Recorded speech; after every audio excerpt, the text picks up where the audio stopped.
En mi grupo con mi compañero Cristian Escobar vamos a hablar sobre la soldadura de lámina delgada bajo la norma AWSD 1.3.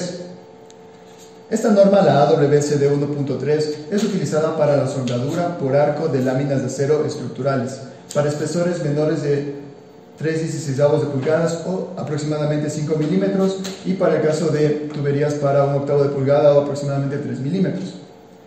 Algunas aplicaciones que se le puede dar es, por ejemplo, para soldar cubiertas de acero, paneles, estantes de almacenamiento o vigas. Entre los procesos utilizados que nos recomienda esta norma están, por ejemplo, el proceso SMAO, que es la soldadura con electrodo revestido, el GEMAO, que es la soldadura con arco eléctrico y protección de gas, y electrodo consumible, que tiene sus dos variantes, MIG en el caso del gas inerte y de la práctica se va a utilizar el argón, y MAG en el caso del gas activo se va a utilizar el CO2 o dióxido de carbono. El proceso FECAO, el cual es la soldadura por arco eléctrico con alambre continuo y tubular, y el GETAO, soldadura con arco eléctrico, electrodo no consumible de tungsteno, y por último el SAO, que es la soldadura por arco sumergido. La problemática que generalmente se presenta en este tipo de láminas es que son muy delgadas, y al ser muy delgadas tienden a fundirse con mucha facilidad. Entonces, dentro de algunas técnicas de soldeo que se tienen y que son desarrolladas básicamente en base a la experiencia, es dos, se podría resumir en dos. La técnica del cordón continuo, que básicamente es como si se soldara piezas de mayor espesor, pero aquí hay que tener en cuenta dos cosas. Primero, que el amperaje tiene que ser el menor posible, y segundo, que tiene que haber una alta velocidad de soldeo, ya que acordémonos que la potencia calórica es proporcional al amperaje y es inversamente proporcional a la velocidad. Y en el caso de la soldadura por puntos, que es la otra técnica, esta técnica es más simple, incluso hasta si uno no tiene tanta experiencia soldando, puede empezar con esta. Consiste básicamente en realizar el cordón de soldadura a través de aplicaciones cortas en distancias y tiempos, lo cuales son los puntos. Una buena soldadura por punto incluso puede no requerir al final un desbaste de este. Ahora, ¿qué pasa si, por ejemplo, dentro de estas soldaduras existe presencia de poros? Se puede deber básicamente a corrientes de aire que entran por debajo del material incandescente o que el material esté muy sucio. Estas se pueden eliminar o minimizar reduciendo la corriente ligeramente, aumentando la distancia del arco o demorar el tiempo de realización entre los puntos. El electrodo también tiene que estar el menor tiempo posible en contacto con la placa. Se debe usar también, o es recomendable utilizar la polaridad inversa. El electrodo se calentaría más y la placa se calentaría menos, más o menos una diferencia de 500 grados existe cuando se utiliza este tipo de polaridad. Algunas consideraciones que tiene la norma: por ejemplo, que este tipo de soldaduras no se debe de realizar cuando la temperatura ambiente esté por debajo de 0 grados, cuando el metal base a soldar esté expuesto a humedad o casos de nieve o lluvia, y para procesos que utilizan gas como el GEMAO, el FECAO o el GETAO, cuando existe viento mayor a 5 millas por hora.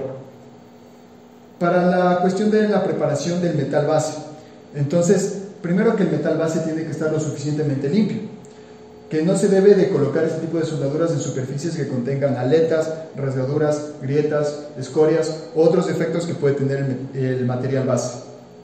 Con respecto a materiales extraños, por ejemplo, la superficie a soldar y las superficies adyacentes a la soldadura deben limpiarse para poder eliminar residuos de agua, aceite, grasa u otros materiales a base de hidrocarburos.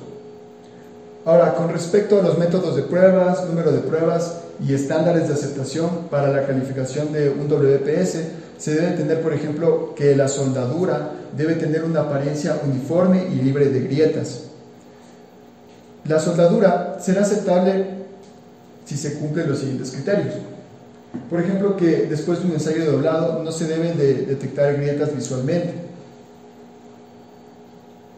Que el cordón de soldadura también hay que tomar en cuenta lo siguiente: el punto resultante medido en un diámetro no debe ser menor a 3/8 de pulgada o aproximadamente 9 milímetros, o el diámetro requerido en el WPS o más grande. Las caras fracturadas no deben mostrar discontinuidades visibles como escorias o porosidades. El metal soldado no debe mostrar fracturas. Bien, un WPS es un documento fundamental del proceso de soldadura que especifica el procedimiento de este mismo. Aquí se definen las variables tales como, por ejemplo, el amperaje, el voltaje, posiciones de soldadura, material base y de aporte, entre otros. Soldadura de placas delgadas de la norma de 1.3. Al finalizar el proceso y obteniendo las placas soldadas, para conocer si estas pueden ser aprobadas, se requiere realizar ensayos. En este caso se van a realizar ensayos no destructivos. Estos ensayos son aquellos que no alteran ni la forma ni las propiedades de un objeto, no producen ningún tipo de daño en él, son prácticamente imperceptibles. Estos ensayos sirven para detectar discontinuidades. Se conoce a una discontinuidad como una interrupción en la estructura física de un material que se puede presentar al exterior o al interior del mismo. Las discontinuidades se generan por el mismo uso, el paso del tiempo, la falta de mantenimiento. Al pasarlas por alto pueden ocasionar graves problemas en el funcionamiento de las piezas. Por ello se han desarrollado pruebas no destructivas que, sin dañar ni alterar la estructura original de la pieza, detectan las discontinuidades. En este caso vamos a indicarles la inspección por líquidos penetrantes. Este es un método de ensayo no destructivo que se utiliza para revelar y localizar las discontinuidades abiertas a la superficie, aprovechando el principio de capilaridad que presentan estos líquidos, limitando a superficies no porosas y no rugosas. Bueno, ¿qué es la capilaridad? Es la capacidad de un líquido para ascender o descender entre dos paredes de un sólido muy cercanas, las cuales forman un capilar, como se observa en la figura. En este caso, todos los componentes deben ser provistos por el mismo fabricante y seguir las indicaciones precisas para su aplicación. Existen dos tipos de tintas, el tipo 1 y el tipo 2. Los líquidos penetrantes fluorescentes o tipo 1 son líquidos que tienen en su composición un pigmento fluorescente. Por el efecto fotoeléctrico, esta emite una luz verdosa con una longitud de onda de 520 nanómetros. Esta puede ser expuesta mediante radiación ultravioleta. Los líquidos penetrantes tipo 2 o visibles son disoluciones de pigmentos fuertemente coloreados en disolventes. Estos son visibles a simple vista.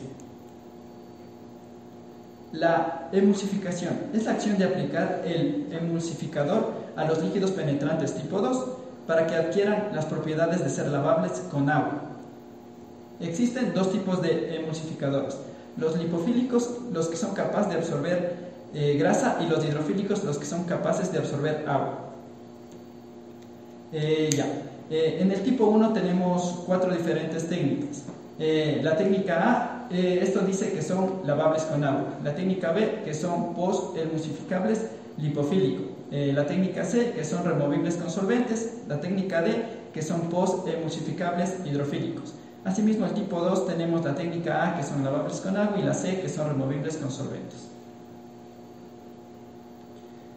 Los líquidos penetrantes removibles con solventes son líquidos penetrantes que solo se disuelven o se remueven con solventes. Deben tener cuidado con la limpieza para que no generen una sobre remoción del penetrante dentro de las discontinuidades. ¿En qué consiste los líquidos penetrantes? Tiene que ser un set que va a contener un limpiador.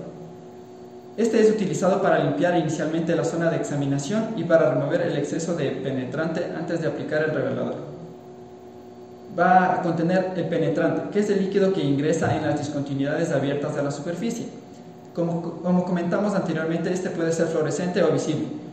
Los requisitos básicos para un desempeño correcto son la capacidad para humedecer y distribuirse sobre la superficie, la capacidad para entrar y mantenerse en las cavidades abiertas a la superficie por más pequeñas que éstas sean, resistir la remoción y mantenerse dentro de la discontinuidad en el proceso de limpieza del exceso de líquido penetrante, ser capaz de salir de la discontinuidad con la acción del revelador, la alta visibilidad y el contraste con respecto al revelador, que no corroa el objeto o la superficie de inspección y no tiene que ser tóxico. El revelador es un polvo muy fino que se aplica a la superficie luego que el exceso de penetrante ha sido removido. Este se aplica para generar contraste y observar que el penetrante ingresa en las discontinuidades y para dar una señal amplia de la superficie. Para los líquidos penetrantes tipo 1 se utiliza en color negro, para los tipo 2 se utiliza en color blanco. El revelador puede ser seco o húmedo y este último puede ser acuoso o no acuoso. Poseen las propiedades que son absorción.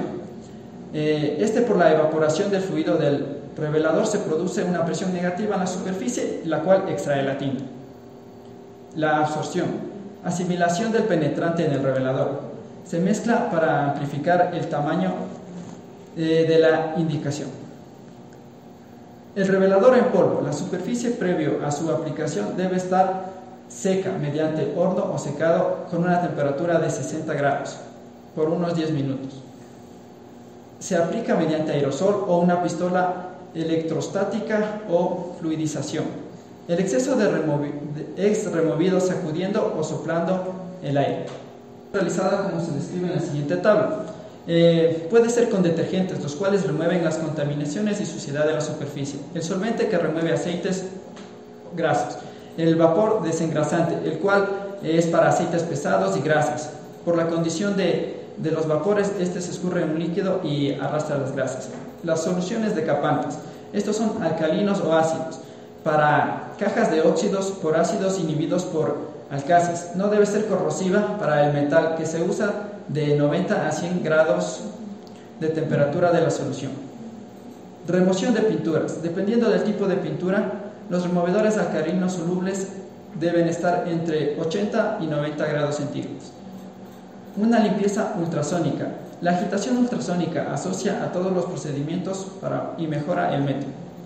También puede ser un soplado abrasivo, el cual remueve los residuos frágiles de una sola vez y no aplasta los bordes del defecto. Lo que se comienza es con una limpieza y un buen secado.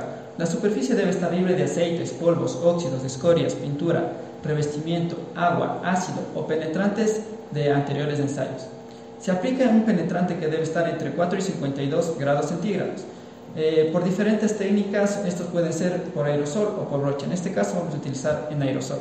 Se debe considerar la permanencia, que debe estar entre un rango de unos 3 a 12 minutos dependiendo del lugar en el que se realice el ensayo. De ahí se debe remover el exceso de líquido penetrante de la superficie. Este se debe evitar una pobre o sobre remoción, que deben quedar rastros de tinta. La cantidad aceptable se define mediante la experiencia o habilidad del inspector. La selección del medio de eliminación se realiza según el tipo de penetrante de acuerdo a la práctica recomendada. Podemos usar trapos humedecidos o solventes, o los emulsificadores o agua. La aplicación del revelador. El exceso enmascara las discontinuidades. Se debe aplicar una capa ligera y uniforme. Para este efecto se recomienda una distancia aproximada de unos 30 centímetros.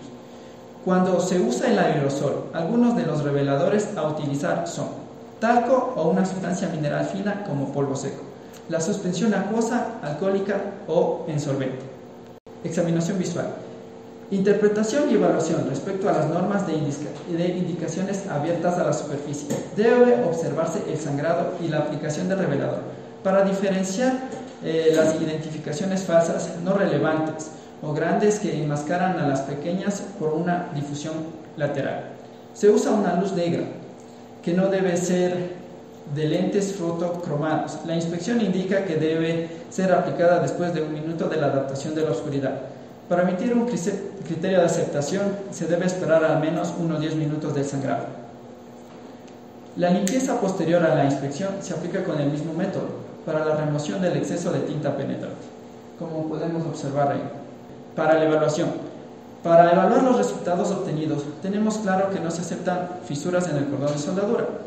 También que si se encuentra una fisura, esta debe ser rechazada. La garganta mínima de soldadura para todas las ranuras cuadradas deberá tener una penetración completa en la lámina del metal base y estar completamente rellenas. Para juntas de espesores desiguales, el espesor total de cada borde del metal a base debe fusionarse por completo. Las soldaduras por puntos o soldaduras por costura deben fusionarse con el metal base para lograr una garganta de soldadura no menor a la del espesor de la hoja del metal base. No requiere refuerzo de soldadura o ranura cuadrada, en la costura de arco o de punto de arco. En la soldadura de filete, las caras de la soldadura de filete deben ser planas o ligeramente convexas. La conformidad con el documento del contrato, la ubicación, el tamaño, la longitud de la soldadura debe estar de acuerdo a los planos o requerimientos del documento de contrato. Se permitirán soldaduras que no excedan el tamaño de la longitud o el tamaño mínimo.